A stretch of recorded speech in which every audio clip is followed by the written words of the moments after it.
سورة الكوثر إنا أعطيناك الكوثر فصل لربك وانحر إن شانئك هو الأبتر۔ سورة الکوثر کی تفسیر۔ یہ قرآن مجید کی سب سے مختصر سورت ہے، لیکن معنی اور مفہوم کے اعتبار سے نہایت جامع اور عظیم ہے۔ یہ سورت مکہ کے اس دور میں نازل ہوئی جب رسول اللہ صلی اللہ علیہ وسلم کو شدید مخالفت، تمسخر اور دل آزاری کا سامنا تھا۔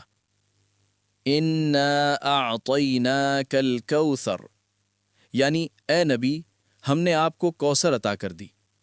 کوثر کے لغوی معنی ہے خیر کثیر، بہت بڑی بھلائی۔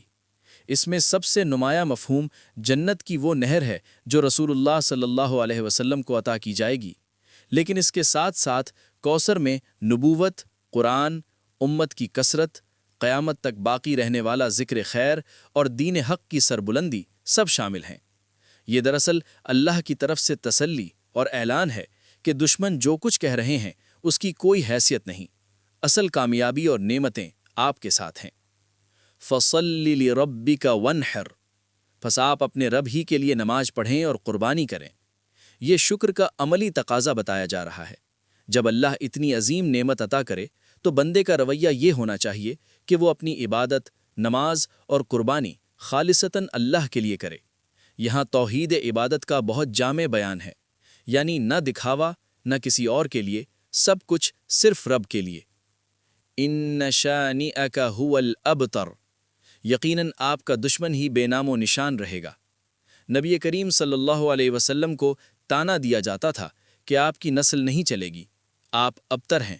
اللہ نے واضح کر دیا کہ حقیقت اس کے بالکل برعکس ہے۔ آپ کا ذکر قیامت تک بلند رہے گا اور دشمن خود کٹ جائے گا، تاریخ میں اس کا کوئی وزن نہیں ہوگا۔ خلاصہ، یہ سورت دراصل رسول اللہ صلی اللہ علیہ وسلم کے لیے عظیم بشارت ہے، تسلی ہے، اور دشمنوں کے لیے فیصلہ کن اعلان ہے۔ اللہ نے واضح کر دیا کہ کامیابی، بقا اور عزت صرف اسی کے ہاتھ میں ہے، اور وہ جسے چاہے کوثر عطا فرما دے۔